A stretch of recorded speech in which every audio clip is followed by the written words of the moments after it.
हमारे वो बच्चे जो वालिदैन की कोताही अपनी नादानी से अपने घरों से दूर हो गए और आज तक लापता हैं, उनके बारे में सच का सफर जारी है। इस वक्त मेरे साथ नौशहरा के दो रिहायशी मासूम बच्चे मौजूद हैं जो अपने वालिदैन से दूर हैं और ईदी होम इस्लामाबाद में इस वक्त इनकी ज़िंदगी गुजर रही है। इनसे पूछते हैं कि ज़िंदगी के मामलात कैसे हैं, ये अपने वालिदैन से कैसे बिछड़े और यहाँ तक पहुँचने में किसकी कितनी कोताही और उनकी अपनी कितनी नादानी है। बेटा, आप बिलाल हो? बिलाल, कितनी उम्र है आपकी? 8 साल। यहाँ कैसे आए हो आप?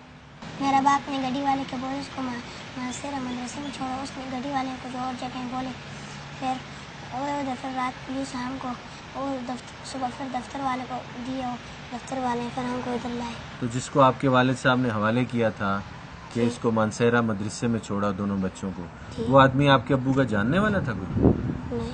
ऐसे ही आपके अब्बू ने अपने दो फूल जैसे बच्चों को कह दिया कि ले जाओ मानसेरा में नौशहरा से? हाँ, मदरसे में छोड़ना था। अब्बू का नाम क्या है? इकबाल। अब्बू करते क्या है? फर्नीचर का। और कितने बहन भाई हैं? और नहीं। अम्मी कहाँ है? घर में। अम्मी का क्या नाम है? नसरत। यहाँ कितना अरसा पहले आए हो? 2-3 दिन।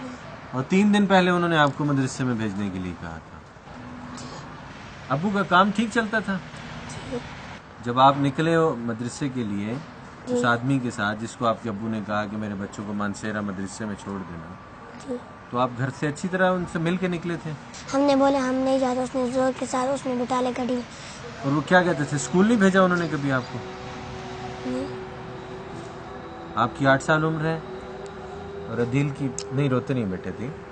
अभी आपसे बात करता हूँ, कोई बात नहीं है, अभी आपके अब्बू मिल जाएंगे। हैं, अम्मी मिलेंगे। उन्होंने कभी आपसे नहीं पूछा था कि स्कूल जाना है, क्या करना है? अब्बू ने नहीं पूछा था। अम्मी चाहती थी आप स्कूल जाओ? घर में कोई अब्बू सख्ती तो नहीं करते थे? क्या करते थे? मारते थे। दोनों को पिटाई लगती थी? किस वजह से? नहीं बेटे, रो नहीं। बिलाल, रो नहीं बेटे, हमें बताओ कि क्या हुआ। अब्बू पैसे ठीक कमाते थे? दुकान फर्नीचर की अपनी थी उनकी? फिर स्कूल क्यों नहीं भेजा उन्होंने? जब उनके पास पैसे भी थे, आप दोनों के अलावा उनके और बेटे भी नहीं हैं, कोई और बेटी भी नहीं है, फिर वो आपको पढ़ाते क्यों नहीं थे स्कूल? कभी पूछा था उनसे?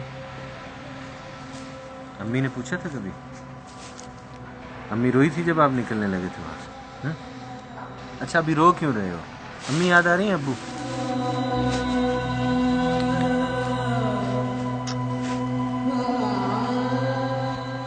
क्यों, हमें बताओ ना, हम तो आए हैं इसलिए कि बेटे आपके अम्मी अब्बू को ढूंढ लें और आपको पहुंचा दें उन तक। आप रो क्यों रहे हो?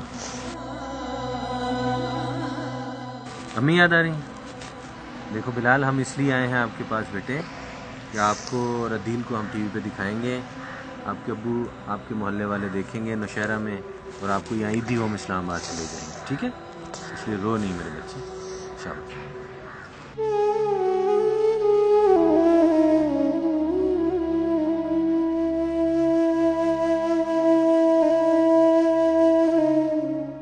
बेटे अदील, आप छोटे हो बिलाल भाई से, तो फिर इतनी दूर आपको खुद से आपके अब्बू क्यों भेजना चाहते थे बेटे? नहीं बेटे, इतने बड़ी बात है ये और इसका पता तो होना चाहिए आपको। अब्बू प्यार करते हैं घर में? अब्बू प्यार ही नहीं करते? अरे इतने खूबसूरत बेटों से प्यार ही नहीं करते अब्बू, ये कैसे हो सकता है? अम्मी प्यार करती हैं, फिर उन्होंने क्यों जाने दिया आपको?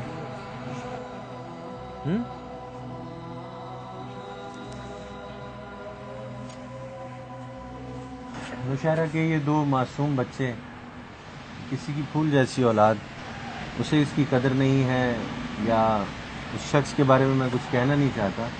वो शख्स इन दो बच्चों से इतना बेनियाज कि उसने किसी अनजान आदमी के हवाले कर दिया कि मानसेरा किसी मदरसे में छोड़ दो, जबकि बच्चों ने बताया कि ना ये खुद चाहते थे कि वहाँ जाकर तालीम हासिल करें और अपने माँ बाप से दूर रहें, और ना ही इनकी वालदा चाहती थी। इन दो बच्चों के अलावा उस शख्स की कोई और औलाद भी नहीं है। वो फर्नीचर का कारोबार करता है, अपनी दुकान है या किसी की दुकान पे काम करता है। मेरा इससे कोई मकसद नहीं है, लेकिन ये स्टोरी करते वक्त मेरे दिल पे क्या गुजरी है मैं इसे बयान नहीं कर सकता और ना ही बयान करना चाहता हूँ। सिर्फ इतना कहना चाहता हूँ कि उन लोगों से पूछो जिनकी नरीना औलाद नहीं या जिनके पास कोई औलाद नहीं है। उन लोगों से पूछो जो इन बच्चों की खिदमत करने के लिए बहुत दूर से तड़प के इन इदारों तक चले आते हैं, जिनके घर में ये औलाद है वो इनकी कदर नहीं कर सके, मैं सिवाय बदकिस्मती के उस शख्स के लिए और कुछ नहीं कहना चाहता। अल्लाह रब्बुल इज़्ज़त उसे हिदायत दे और इन बच्चों का मुस्तकबिल संवार दे। मुआशरे में ऐसे लोग जो कि ऐसे मुजरिमाना गफलत करते हैं अपनी औलाद के साथ, यकीनन उन्हें इतने खूबसूरत बच्चों का माँ बाप होने का कोई हक नहीं। बाकी तफसीलात क्या हैं, मेरे इर्द गिर्द मासूम बच्चों की ज़िंदगियों पे क्या गुजरे हैं, तफसीलात जानने के लिए सच के सफ़र में मेरे साथ रहिएगा।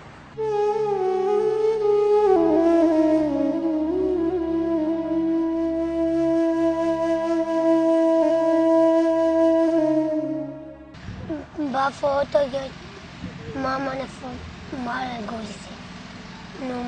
माँ दूसरी शादी की है। बाबा को किसने गोली से मारा है? मामा ने। मामू ने? किस वजह से? पता नहीं लगते। कितने बहन भाई हो आप? 5 भाई और 2 बहनें। वालदा कहाँ है? दूसरी शादी की है, भागे। तो मामू जो है वो जेल में है, अभी कहाँ है जिससे मारा है आपके अब्बू को? जेल में हो। केस चल रहा है। अम्मी मिलती हैं आपको शोएब? बाकी बहन भाई कहाँ हैं? बाकी बहन भाई पिशावर है। किसके पास रहते हैं? भाई के पास। तो भाई जब उनको रख रहा था सबको, तो आपको क्यों नहीं रखा उस वक्त? वो मैं मुल्तानी से मुल्तान गया था। मुल्तानी मेरे भैया आए तो मेरी 2 बहनें थी। मेरे भैया आए तो 2 बहनों के लेकर गया। फिर बाजी का गई थी मेरे भाई का भी ना पता नहीं लगते। बाजी हफ्ते 2-3 दिन बाद तेरे भैया आएगा। सबसे बड़ा भाई कितनी उम्र का है? घूम गया वो। कितनी उम्र है? 20 साल होंगे। घर में खाना पीना राशन कौन लेके आता है? भाई। क्या काम करता है वो? मिस्त्री का काम करते हैं। पैसे ठीक कमाता है? हाँ। बाकी बहन भाइयों को वही देखभाल करता है? हाँ जी। अब्बू याद आते होंगे बहुत, अम्मी भी याद आती है। अम्मी कभी मिलने नहीं आई दूसरी शादी करने के बाद? अब क्या चाहते हो जिंदगी? पढ़ना भी हम चाहते हो, भाई के साथ भी हम चाहते हैं। भाई के साथ भी रहना चाहते हो? हाँ। और अगर वो नहीं लेके गया, जैसे वो यहाँ छोड़ गया आपको इदारे में, फिर क्या करोगे? फिर इदारे पे होंगे। पेशावर स्कीम मोड़ के रहने वाले शोएब खान की दास्तान आपने सुनी। बच्चा 8.5 साल की उम्र में यतीम हुआ और इसके सगे मामू ने इसके बाप की जान ले ली। उसके बाद वो खुद जेल चला गया। इनका वालिद साहब रिक्शा चलाता था, अपने 6 बच्चों की देखभाल बड़ी अच्छी तरह से करता था। वालदा ने इस सानहे के बाद दूसरी शादी कर ली और आज अपने 6 बच्चों से बेनियाज हो गई है। ऐसे में शोएब खान और इसके बाकी बहन भाइयों का क्या होगा, जबकि इसने बताया कि इसका सबसे बड़ा भाई जो कि 20 साल की उम्र का है वो गूंगा बहरा है और इनकी कफालत नहीं कर सकता। सरकार और मुआशरे के सामने मैं ये सवाल रखता हूँ और खुद से भी सवाल करता हूँ कि ऐसे मासूम बच्चों का क्या होगा, क्या हम इनके लिए कुछ कर सकते हैं? बाकी तफसीलात क्या हैं? और मेरे इर्द गिर्द वो बच्चे जो अपने वालिदैन से दूर हो गए हैं, ज़िंदगी में तालीम हासिल नहीं कर सकते और इंतहाई बेबसी की कसम पुरसी की ज़िंदगी गुजार रहे हैं, उनकी तफसीलात क्या हैं जानने के लिए सच के सफ़र में मेरे साथ रहिए।